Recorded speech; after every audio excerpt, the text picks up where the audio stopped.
We're from Team R.I.S.K. I'm Sabrina. And I'm Krishna. And we're interviewing our teacher, Miss Ramnath. Miss Ramnath, how long have you had your boat?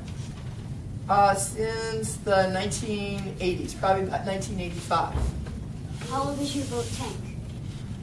The tank wasn't that old. I replaced it probably about 10 years ago.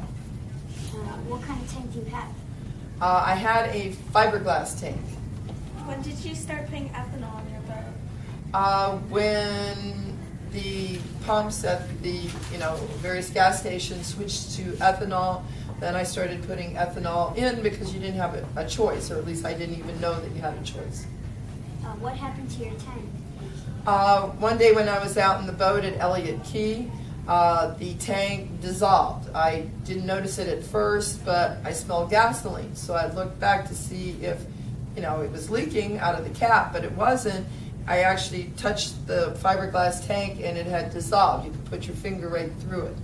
And so gas was spilling out over the top of the, like right through the tank onto the bottom of the boat.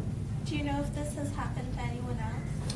I didn't know it until I came home and mentioned it to Kamelka Farrow, who was a news anchor, and I told her about it, and I was worried other people might have their engines catch on fire, the boat blow up. So she investigated and found that there were many boats that had this problem, but the biggest problem wasn't on boats like mine because it's an open boat and you can see the gas tank.